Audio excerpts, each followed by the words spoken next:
¿Qué tal? Bienvenidos a un nuevo episodio del podcast Voces Influyentes, este podcast de Diario Financiero que tiene el objetivo de entrevistar a las personas más relevantes de nuestra sociedad, que les pueda traer a ustedes conocimientos, consejos y sus experiencias que puedan ser de manera edificante y sobre todo sacar algo positivo para todos los que nos siguen. Yo soy Rubén Martínez Portes. Y yo soy Karel Mella. Y bienvenidos porque hoy estaremos entrevistando a un joven sumamente talentoso que en estos días tiene un nuevo reto, un reto que ha sido muy trascendental y de hecho que en el medio de comunicación Diario Financiero se hizo una nota de prensa sobre su nueva designación, pero llegaremos un poco a esto, así que les vamos a presentar a Alberto Viu. Gracias, Rubén. Gracias por invitarme al podcast. Gracias. Un placer. Realmente, Alberto, usted lo ven, es una persona bastante joven, pero con una carga muy pesada, ¿verdad? Que ya iremos nosotros aquí a hablar un poco sobre ti. Antes de que empecemos con esa materia profesional y lo que te aboca ahora mismo, nos gustaría saber quién es Alberto, más allá del cargo que tiene, que los que nos están viendo pronto lo conocerán. Claro. Alberto es un joven español de 36 años que llega a República Dominicana hace 10 años, 2015, después de haber trabajado en París, Francia, durante casi 4 años. La verdad que es un cambio de vida radical. París es una ciudad, para los que la han visitado, preciosa, muy bonita, muy monumental, muy arquitectónica, con mucha cultura, mucha gastronomía. Pero la realidad es que la vida en París es relativamente dura, hace mucho frío, la gente no es tan cálida. Y en 2015 tomó la decisión de venir a República Dominicana con 25 años.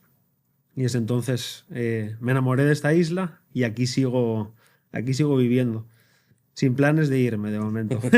Maravilloso. ¿Y qué te motiva? Por ejemplo, tú estando en Francia, ¿qué te motiva a venir a República Dominicana? O sea, ¿por qué no ir? Tú eres español, ¿por qué no ir a España? Claro, sí, te cuento perfectamente.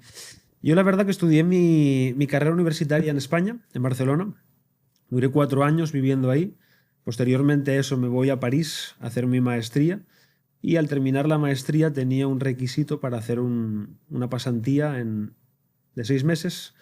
Y decido hacerla en París para seguir perfeccionando el francés, que lo había venido estudiando durante la universidad. Órale. Después de la maestría y después de esa pasantía me hacen una oferta para quedarme trabajando en París en un fondo de inversión y trabajo ahí durante prácticamente 4 años. Y la realidad es que la vida es despiadada en los fondos de inversión y en el mundo financiero, especialmente en las capitales de Europa y de Estados Unidos. Yo trabajaba diariamente hasta las 2, 3 de la madrugada. Comía todos los días delante de la computadora. Tenía 30, 40 minutos como mucho para almorzar y trabajaba de 15 a 16 horas diarias prácticamente. Es decir, descansaba muy poco, hacía muy poco deporte, dormía muy poco. Yo soy una persona que me gusta... Soy apasionado del deporte, me gusta ejercitarme, me gusta nadar, me gusta correr, me gusta ir al gimnasio a hacer pesas. Y la verdad que mi vida se centró en un único tema. Un tema que me apasionaba, que me gustaba mucho, pero al fin y al cabo un único tema. Y en un momento determinado pues decido explorar nuevos horizontes y en ese momento tenía varios amigos cercanos que habían cruzado el charco. Como dice el refrán, se habían ido a trabajar a México, se habían ido a trabajar a Panamá, se habían ido a trabajar a Argentina y la verdad que hablaban maravillas de este lado del mundo y se me da en el año 2015 la oportunidad de venir aquí con lo que antes era Grupo Vicini, que posteriormente se llamó Inicia. Yo entro en contacto con diferentes empresas en República Dominicana, hago varios viajes aquí al país previo a mudarme y me entrevisto con bancos, con gestoras de fondos, con family office y finalmente, después de varios procesos de selección, me decanto por el Grupo Vicini. Órale, o sea, que tuviste el privilegio de tú elegir, básicamente. La verdad sí. Qué bueno. Modestia aparte, pero tuve varias oportunidades y al final pues cogí la que creía que era más consistente con la carrera profesional que había tenido anteriormente. Buenísimo. ¿Cómo haces, Alejandro, o sea, ya que nos vienes contando sobre, vamos a decir, el antes y el después, ¿no?, de tus inicios aquí en República Dominicana, para llevar una vida en balance entre tu vida profesional y tu vida personal? Claro. La realidad es que el mundo financiero es muy diferente en República Dominicana y en París, que son las dos principales experiencias que he tenido. En República Dominicana el horario de trabajo es un poco más laxo, la exigencia en general también es un poco más baja, lo cual no quiere decir que al final los resultados sean peores, todo lo contrario. Cuando uno ve el crecimiento económico de República Dominicana, es un país que crece mucho, es un país en el que precisamente el sector financiero está creciendo mucho. Sí. De hecho, ahora cuando uno ve las estadísticas del Banco Central, Sí. la actividad de intermediación financiera es la actividad de mayor crecimiento en el año 2025. Por lo tanto, no necesariamente más horas de trabajo se traducen en mejores resultados o mayor crecimiento. Yo creo que República Dominicana está muy bien focalizado. Creo que tiene los incentivos correctos. Y la realidad es que es un país en el que la conciliación entre la vida profesional y personal es mucho más sencilla que en otras grandes ciudades. También porque las distancias son más cortas. Sí. Entonces, pues es habitual que la gente aquí se tome 2 horas a mediodía, 1 hora y media para ir a su casa a almorzar, estar con la familia. Sí.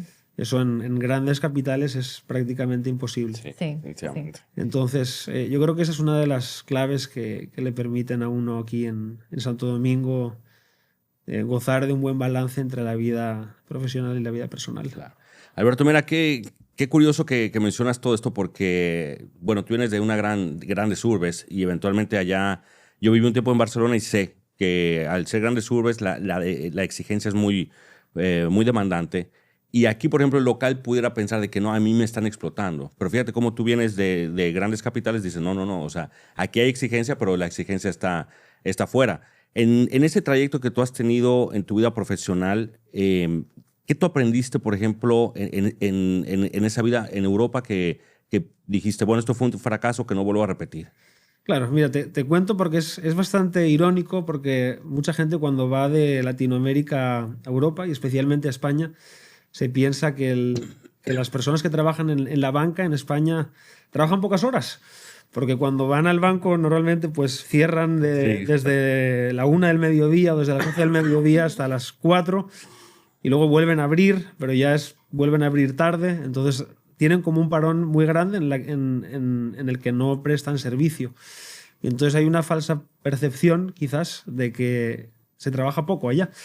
Cuando pues yo creo que es todo lo contrario, sobre todo cuando hablamos de sectores más nichos como lo es la banca de inversión, la gestión de fondos. Yo creo que la exigencia ahí es más alta. Cuando me hablas de errores o de cosas que quizás pues, no me gustaría repetir en mi presente y en mi futuro, yo te diría que no me gustaría volver a un ritmo de trabajo tan despiadado porque pues Alberto como persona es una persona que le gusta hacer muchas cosas. No disfruta hacer una sola cosa. Sabe apreciar diferentes aspectos de la vida, como el familiar, como el deportivo. Me encanta la música, por lo tanto, no me gustaría para nada regresar a una etapa en la cual estoy completamente drenado por el trabajo de oficina. Suena que tú eres más una persona con espíritu caribeño, nacido en otro país, ¿verdad? en otro país. Sí, definitivamente. Sí. Ajá. Adelante. No, bueno, mira, lo que te quería preguntar, porque cuando yo leí la reseña de tu biografía, destacaban como que eso, que eres un estilo de liderazgo muy humano, muy natural, y al ver o sea, que tú eres joven, ¿qué edad tienes para...? 36 años. 36 años. Entonces, hubo personas que me comentaron, me dijeron, pero ¿y él qué edad tiene? Cuando vieron la foto dije, no, mira, lo vamos a entrevistar, ¿verdad? Pero no sé, pero yo había tenido contigo un contacto previo hace unos años en unas transacciones, pero como que sorprende que tú tienes juventud, pero tienes también como que experiencia y tienes ese liderazgo como que combina todo, que ya hace sentido, para los que no están viendo, que seas el gerente del fondo de inversiones o de JMMB Funds. ¿Cómo tú has transmitido eso en el fondo? Claro, sí. La verdad es una buena inquietud, es una inquietud válida. De hecho, yo entro en JMMB Funds en mayo de 2023, es decir, que ahora justo estoy cumpliendo 2 años. Y yo tenía un jefe precisamente mexicano, compatriota tuyo. Órale, qué bueno. En el mes de diciembre de 2024 él renuncia al cargo después de trabajar más de 10 años en la institución para aceptar una nueva y mejor oportunidad para él. Y justo inmediatamente después de la renuncia él me propone a mí ante el consejo de la empresa como su reemplazo, sucesor, lo cual pues obviamente me enorgullece enormemente. Pero pues la realidad es que cuando tengo el primer contacto con el que es vicepresidente del consejo, pues efectivamente él me transmite que confía mucho en mí, que valora mucho mis capacidades técnicas de liderazgo, pero que efectivamente pues mi ex jefe tenía prácticamente 55, 56 años, 20 años más que yo, y que evidentemente hay un tema de que el seniority o la experiencia no se improvisa, ¿no? Ujú. Y digamos que pues había así cierta preocupación, o la mayor preocupación que tenía el Consejo de Administración en ese momento era, pues uno, si iba a ser capaz de liderar un equipo multidisciplinar, porque ya pues no solo hay un departamento de tesorería, que es el que lideraba antes, o de inversión, sino que ahora hay muchos departamentos. Está riesgo, está contabilidad, está cumplimiento, está operaciones. Gente que viene de backgrounds totalmente diferentes a mi background, gente que viene de contextos educacionales, sociales, económicos diferentes, que han vivido pues experiencias muy diferentes, y un equipo obviamente pues mucho más grande. Claro. Entonces había pues ciertas reservas, yo creo que justificadas, sobre si por mi temprana edad yo iba a ser capaz de liderar un equipo como ese, y de llevar a la empresa, ¿no?, hacia nuevos horizontes. Y bueno, la realidad es que se inicia un proceso de selección en el que yo actúo como candidato interno, pero también entrevistan a candidatos externos. Ok. Me ponen a competir, lo cual al principio no me hace mucha gracia, y se lo transmito al que es ahora el director país de JMB. Le digo, mira, a mí la verdad que no me parece que me pongas a competir con otra gente, ¿no? Porque yo llevo aquí ya 1 año y medio y creo que he demostrado hacer buen trabajo. Y él me dice, bueno, tranquilo, tú haz el proceso de selección lo mejor posible, enfócate en hacerlo lo mejor. O sea, que esto no te desanime. Y bueno, yo la verdad que efectivamente me lo preparo muy bien, el proceso de selección, me hago diferentes entrevistas y afortunadamente pues un poco más tarde de lo que me hubiera gustado, ¿no? Porque todos estos procesos de selección Son larguísimos. se alargan infinitamente, pero realmente en mediados de febrero me llama y me comunica la buena noticia de que voy a ser yo el siguiente gerente general o CEO de la empresa. Y bueno, la verdad es que es un reto grande, pero que lo asumí con muchas ganas y con mucho ánimo. Mucho ánimo. Hablando de retos, ¿qué retos has tenido o significativos, ¿no?, en tu trayectoria profesional y quizás personal, ¿verdad? Porque una cosa va de la otra. Lo que aprendemos fuera también se puede aplicar dentro de las labores profesionales. ¿Han sido significativos para ti que te han llevado ahora al líder que eres o al líder que estás formando ser? Porque en tu tierna edad de 36 años, ya Claro. sabemos. Mm-hmm. ¿Cuáles dirías que te han impactado o han Sí. hecho ese cambio, lo que decimos en inglés, ese aha moment que tú dices, mira, ¿sabes qué? Esto sí, puntual, fue un cambio para mí, me ayudó, aprendí y ya sé que por ahí no es o por ahí sí es. Claro, sí, sí. La verdad que pues creo que mi primera experiencia en el mundo laboral me marcó profundamente. Uh-huh. Yo inicio trabajando en un banco francés que se llama BNP Paribas. Para los que no lo conozcan, es el banco más grande en Francia. Patrocina varios torneos de tenis famosos como el Roland Garros. Sí. Sí. Y la verdad, inicio trabajando en el departamento de banca de inversión, en fusiones y adquisiciones, que ya pues es un departamento que desde lejos ya se escuchaba como que muy demandante y en cierto modo hasta peligroso, ¿no? Porque decían que había gente que se desmayaba en la oficina. Yo precisamente tuve un compañero que se desplomó enfrente mío un día a las 3 de la madrugada porque ya el hombre no aguantó más. Terrible. Y la verdad que no solo era el horario, sino el ambiente que se respiraba en el departamento. Yo recuerdo mi primer día que el que era mi jefe pues me llama a la oficina y me dice, tenemos que preparar una presentación para un cliente muy importante, pero él no me explica lo que tengo que hacer. Me dice, mira, tenemos que preparar la presentación baja a tu oficina y habla con alguno de los que son pares tuyos para que te expliquen cómo hacerlo. Entonces, bueno, yo bajo, era mi primer trabajo, ¿no? Aparte en un idioma que no era el mío porque era todo en francés. Entonces bajo y empiezo a conversar con mis compañeros, que evidentemente estaban muy ocupados también y tampoco tenían todo el tiempo del mundo para explicarme.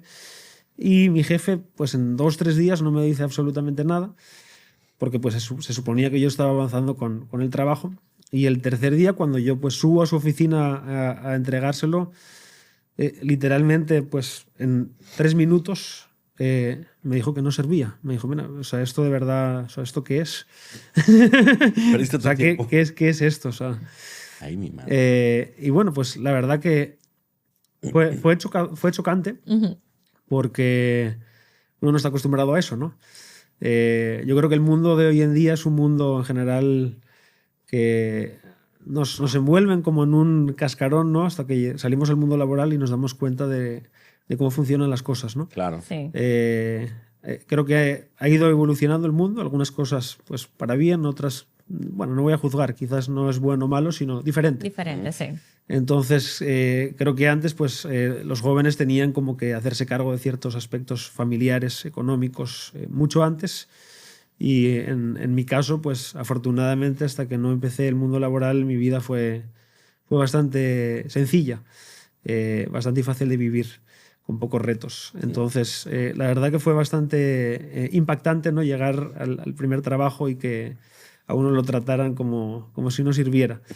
Y la verdad eso me ocasionó pues, diferentes conflictos con el que fue mi primer jefe. En repetidas ocasiones, porque la verdad que pues, yo no entendía cómo alguien no se sentaba conmigo a explicarme bien lo que tenía que hacer. Entonces todo eso la verdad que me impactó profundamente y fueron enseñanzas que a día de hoy pues, las tengo muy en cuenta a la hora de liderar, porque creo que al final es muy importante liderar con el ejemplo, ¿no? Y creo que el liderazgo al final es capacitar a las personas del equipo para que hagan lo que tú quieres y para llevarlas al rumbo de la empresa que tú quieres llevar.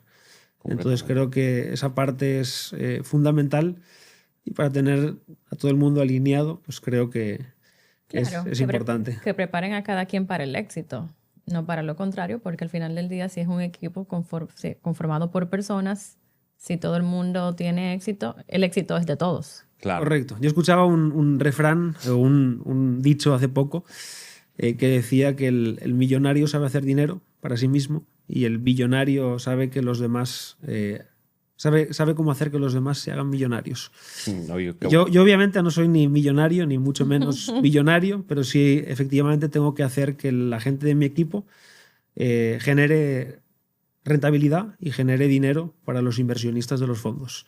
Por ende, me sentí, en cierto modo, no completamente, porque como digo, ni me acerco a millonario ni a billonario, pero me sentí, en cierto modo, identificado. Con la frase cuando la escuché. Sí. Pero fíjate cómo, bueno, tú manejas, aunque digas, ¿verdad? Y que no lo eres, que tú manejas un fondo que está en constante crecimiento y que el mercado de valores en República Dominicana está en constante crecimiento también. ¿Cómo se posiciona JMMB actualmente en el mercado de valores y cuál es la visión en los próximos años en la gestión del fondo? Claro, mira, te puntualizo. Nosotros tenemos 7 fondos, no un solo fondo. Somos una gestora y tenemos 7 fondos de inversión.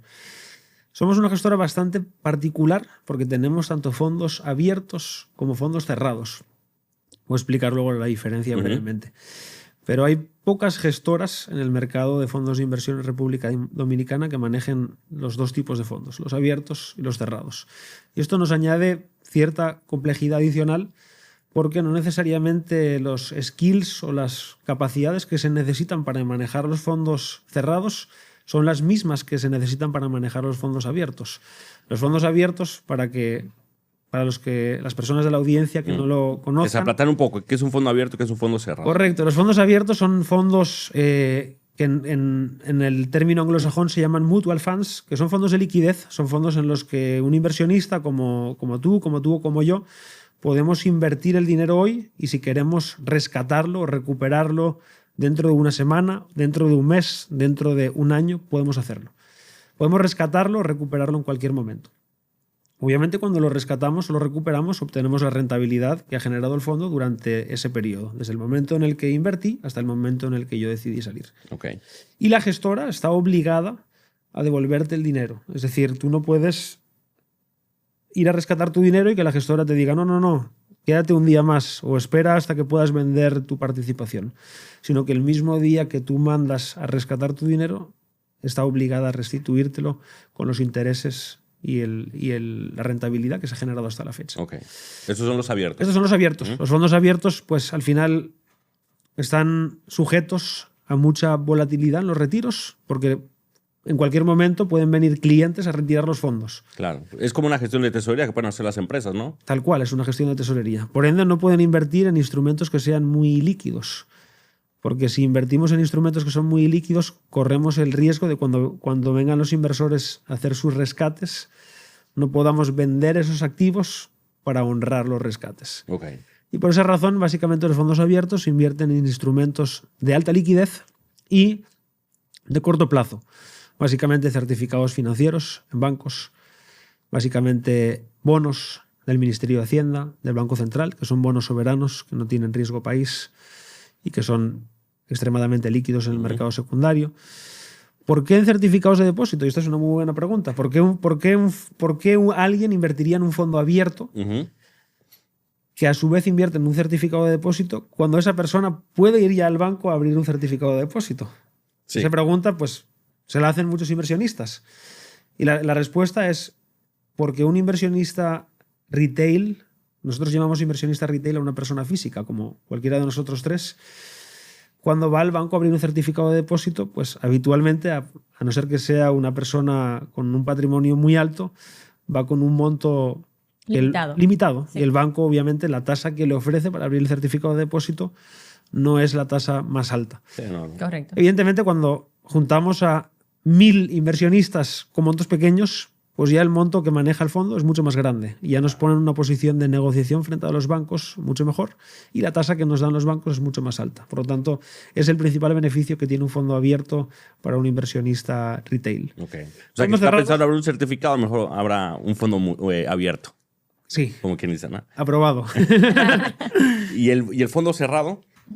Y el fondo cerrado tiene la particularidad de que los inversionistas no pueden rescatar su dinero en cualquier momento.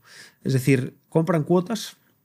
Los fondos cerrados tienen una vida limitada, tienen un vencimiento, a diferencia de los fondos abiertos, que son perpetuos, pero los inversionistas pueden invertir y retirar cuando quieran. En un fondo cerrado hay una duración limitada. Pueden ser a 10 años, pueden ser a 15 años, pueden ser a 25 años. Los inversionistas no necesariamente tienen que estar el plazo que dura el fondo. Pueden salir del fondo antes, pero en este caso la sociedad gestora no está obligada a recomprarle sus cuotas o su inversión, sino que tienen que ir al mercado secundario, a lo que es la bolsa de valores, a poner sus cuotas a la venta a través de un puesto de bolsa y tienen que esperar que haya una contraparte que se las quiera comprar. Okay. Entonces son fondos que son menos líquidos. Y como son menos líquidos, pues también invierten el dinero en diferentes inversiones, dependiendo la temática de cada fondo, pero en activos en general que son de mayor largo plazo. Y como son de mayor largo plazo, generalmente ofrecen una mayor rentabilidad también. Ok, buenísimo. Y mencionaste que además tienen otros instrumentos u otras gestiones. ¿Cuáles son esas? Claro, nosotros tenemos 7 fondos de inversión. Hay 3 que son abiertos, son financieros, uno en pesos, uno en dólares y uno en pesos que tiene un periodo de permanencia de 90 días. Okay. En esas personas que lo que ustedes le dicen, la persona retail, o sea, un individuo, una persona física puede abrir. Correcto. Okay. Desde 1.000 pesos. La inversión mínima son 1.000 pesos. Okay. Cualquier persona puede invertir en cualquiera de esos 3 fondos. Perfecto. No solo tenemos inversionistas que son retail o personas físicas, sino que también invierten en empresas, invierten instituciones financieras, entidades de seguros, bancos, puestos de bolsa. O sea que la variedad de inversionistas es muy alta en estos fondos. Okay. ¿Y por qué, qué tiene JMMB que lo diferencia de los demás fondos para atraer a esos pequeños inversionistas? Claro, la realidad es que tiene un equipo de negocios que es muy personalizado. Y creo que esto es lo que nos diferencia especialmente de los grandes grupos financieros, que son pues, monstruos muy grandes y que al final el trato no acaba siendo tan personalizado. Aquí el equipo de negocios se encarga de reunirse con los clientes, se encarga de explicarle bien el producto a los clientes. El trato es muy cercano. Los clientes tienen el WhatsApp de su ejecutivo, por lo tanto en cualquier momento pueden interactuar con él. Y la realidad es que esa cercanía, esa personalización es lo que nos distingue en estos fondos abiertos de nuestros competidores. Totalmente. Se ha visto, hemos visto un alto crecimiento de empresas, ¿no? De compañías, donde el mercado, el pastel, el market share de lo que vende su producto o de su servicio es inmenso, pero el diferenciador de ellos es 100%, como tú dices, la personalización, a lo que yo le digo el servicio al cliente, el customer service. Cuando tú tienes un customer service avasallante, más que nada contrato, ¿verdad? Contrato de calidad, contrato con un trato educativo, porque ¿de qué te sirve alguien que te responda si no te da la respuesta que tú necesitas con lo que corresponde a tu servicio o producto? Qué chévere que digas eso, porque nosotros los jóvenes de nuestra edad, ¿verdad?, que ya pasamos, no sé, salimos de la universidad, de los 25, 30 y así, sí vemos ahora el futuro, más allá de pensar en el retiro, es a la vez tener educación financiera, que no es meramente adquirida en un colegio. Si no estudiaste eso en la universidad, pues no en la universidad, y básicamente lo tienes que buscar tú. Y qué bueno que ustedes saber que ustedes llevan a los clientes de la mano para que aprendan sobre los instrumentos que ustedes ofrecen. Porque yo ni idea que existían fondos abiertos y fondos cerrados. O sea, me entero ahora y yo leo, leo un poco. Entonces digo, si soy yo, me tomo como parámetro, si soy yo, mucha gente más que quizás no sepa, ¿no? Que puede acercarse. A veces uno ve esta empresa sumamente imponente de JMB y uno dice, esa gente no va a querer mis 1,000 pesitos. O no sé, o con cuánto dinero yo pudiera contar para poder empezar, ¿no?, mi camino, para aprender, para ver si me equivoco, si no me equivoco, por dónde voy. Con esto te quiero preguntar. Claro.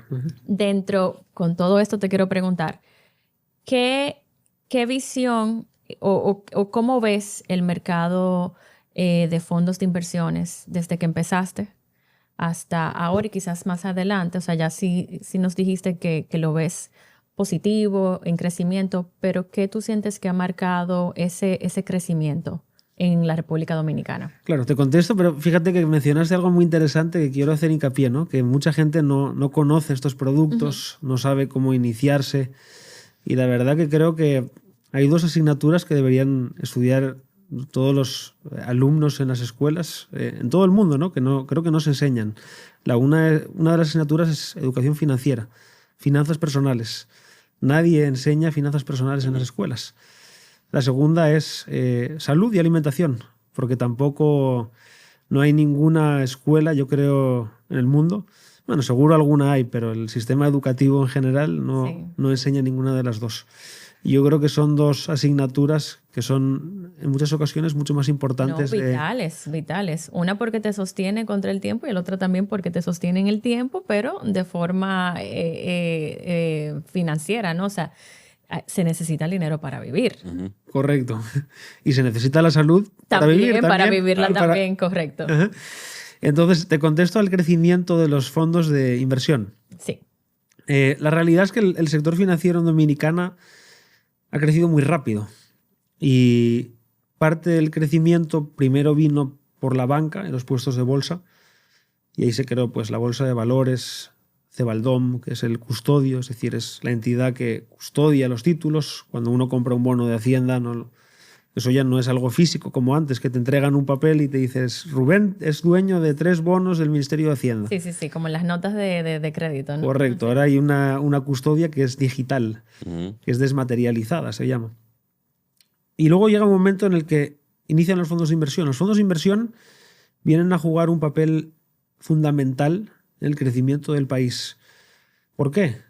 Primero, porque los fondos de inversión abiertos le permiten al público en general invertir sus recursos independientemente del monto que tengan. Y ahí, de nuevo, JMB es bastante diferente al resto. ¿Por qué es diferente al resto? Porque JMB viene a su vez de una empresa en Jamaica. JMB es un grupo jamaiquino. Y la empresa en Jamaica, que la creó una señora que se llama Donna Duncan, básicamente la creó porque quería llevar los productos financieros en Jamaica hacia todo el público. Ella se dio cuenta en un momento determinado que los productos financieros solo estaban disponibles para las personas que tenían mucho dinero, altos patrimonios. Y ella creó la empresa precisamente para acercar con amor todos los productos financieros a todo el mundo en el país.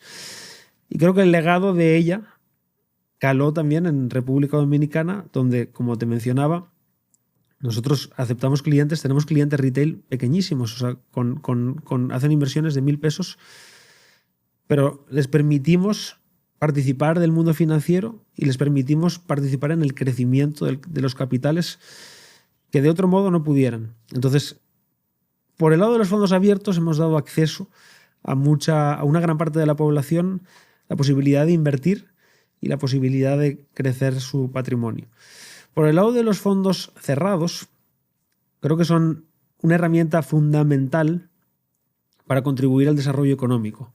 ¿Por qué? Porque los fondos cerrados invierten en muchas ocasiones en proyectos de construcción, de energía, de turismo, y sirven como una palanca o como no solo una palanca al crecimiento, sino que también fungimos muchas veces como socios a quizás empresas que vienen de fuera, que quieren venir a invertir a República Dominicana, pero que quizás no tienen un socio local que le pueda invertir con ellos y les pueda guiar en cómo funciona la idiosincrasia del país, o en cómo funcionan los contactos, o en cómo se consiguen los permisos.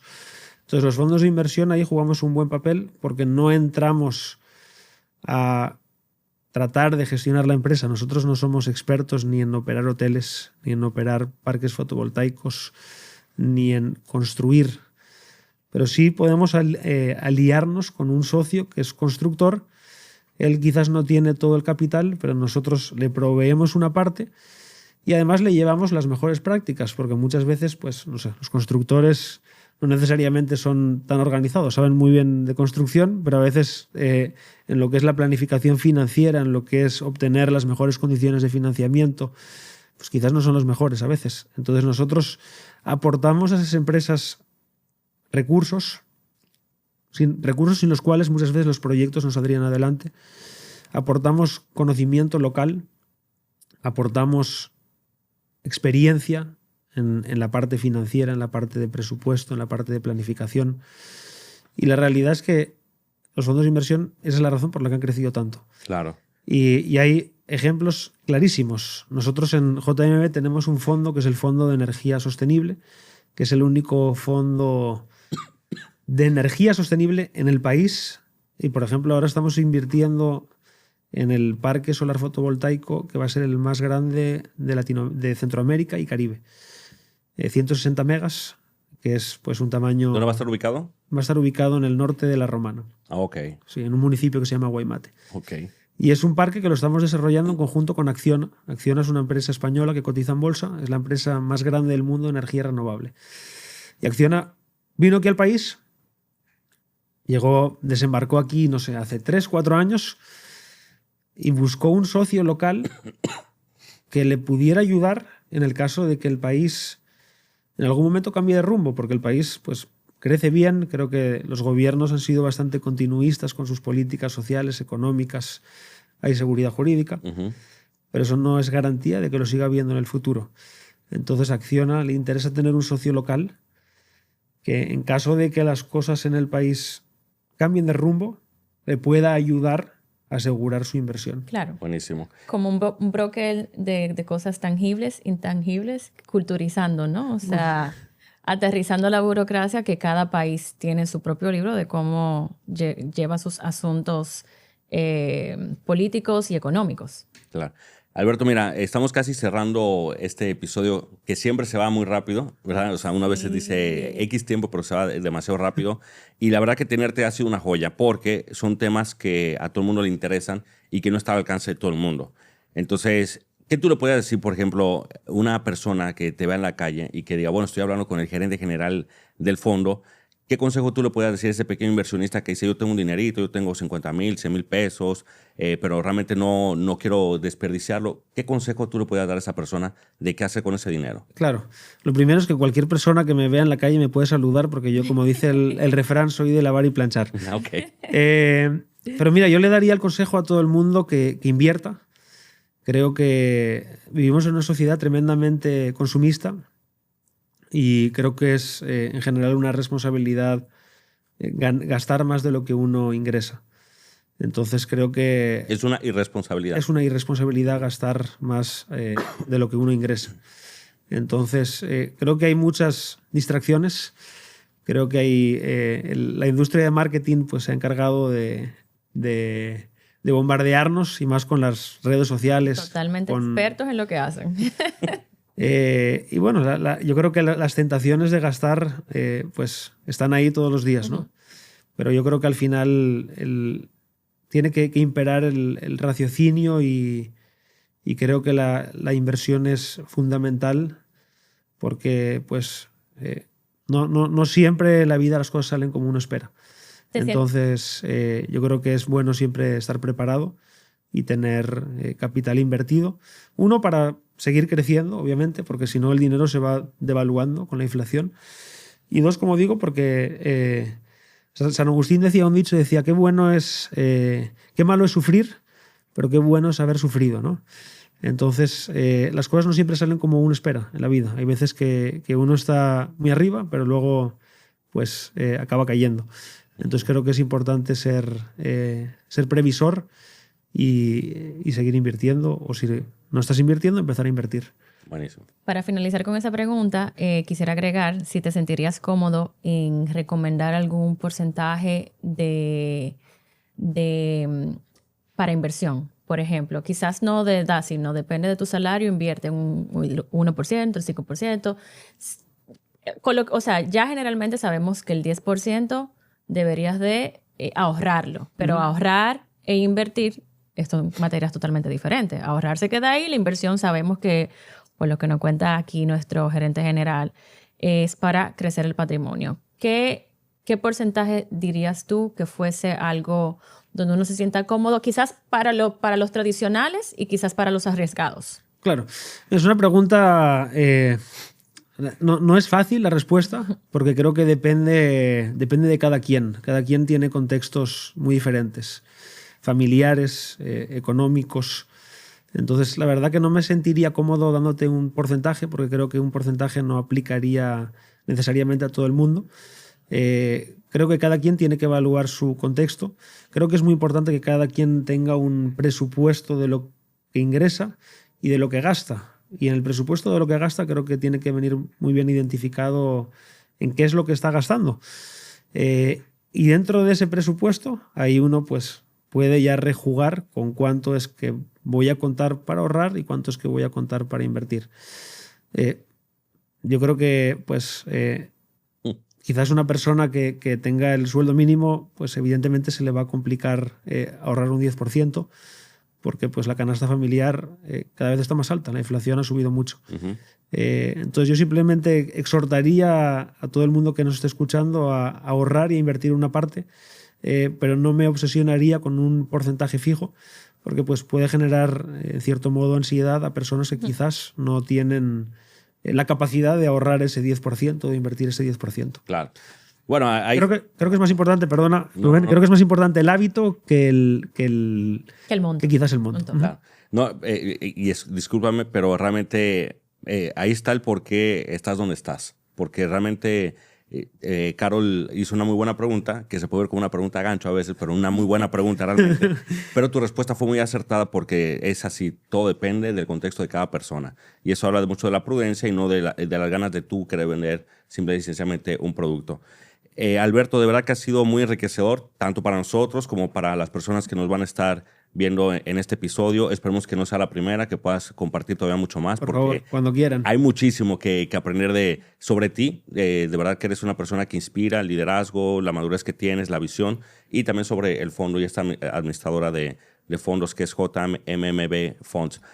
Por último, para cerrar, ¿dónde pueden las personas ubicar por si quieren o desean conocer más de los productos de inversión del fondo?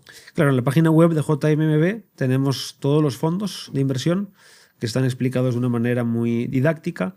Ahí aparece el monto mínimo de inversión, a quién está dirigido, los rendimientos que ha tenido el fondo en los últimos 30 días, en los últimos 90 días, en los últimos 365 días y además lo que se conoce como prospectos o reglamentos, que es pues toda la documentación legal que respalda el fondo y que al final pues genera la confianza al inversionista de que no está invirtiendo ni en una estructura piramidal, ni en una entidad no regulada.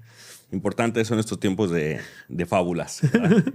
Bueno, pues encantado, de verdad que estuvimos aquí. Fue un episodio bastante nutritivo. Les recomendamos que nos sigan en las diferentes redes sociales de Voces Influyentes. Compartan, comenten y denle like a este episodio y sigan en las redes sociales Voces Influyentes DF, un podcast de Diario Financiero. Rubén Martínez de este lado. Y Carol Mella. Nos vemos en el próximo episodio. Alberto. Gracias. Muchas gracias. Gracias.